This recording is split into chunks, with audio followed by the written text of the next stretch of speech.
Assalamualaikum warahmatullahi wabarakatuh. Dalam transaksi perdagangan, umumnya ada dua aktivitas utama, yakni jual dan beli. Hal itu juga berlaku dalam perdagangan di pasar modal.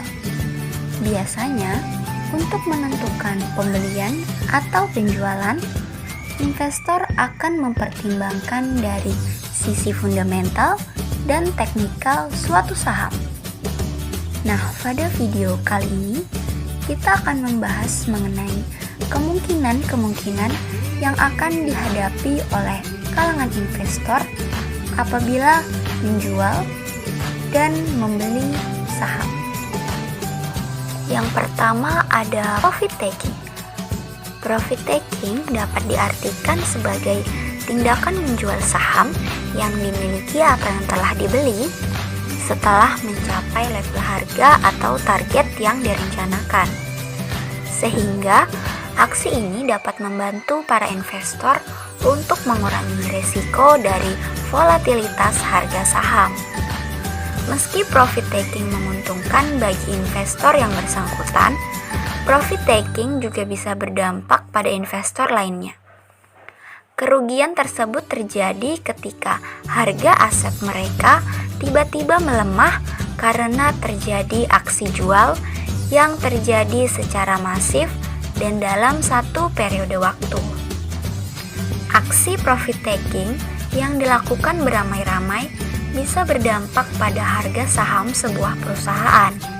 Harga saham secara kumulatif pada sektor tertentu atau bahkan keseluruhan pasar uang. Bila harga sebuah produk investasi merosot secara tiba-tiba setelah sebelumnya sempat menguat tanpa adanya isu atau sentimen negatif yang mempengaruhi produk tersebut, biasanya ini diakibatkan oleh aksi profit taking oleh para investor. Yang kedua ada cut loss. Cut loss adalah istilah yang digunakan untuk menggambarkan upaya yang dilakukan oleh investor untuk membatasi kerugian dengan cara menjual saham karena harga saham mereka bergerak turun. Memang, dalam beberapa situasi investor bisa saja menahan saham untuk dijual meskipun harganya mengalami koreksi, dengan asumsi harga akan kembali naik di masa mendatang. Namun, investor perlu memiliki perhitungan sejauh mana batas toleransi atau koreksi tersebut, sehingga kerugian yang lebih besar dapat diminimalkan.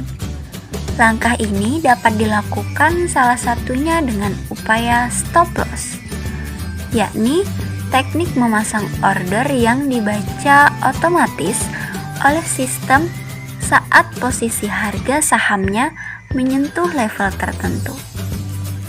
Yang ketiga ada stop loss. Stop loss adalah teknik memasang order yang dibaca otomatis oleh sistem saat posisi harga sahamnya menyentuh level tertentu.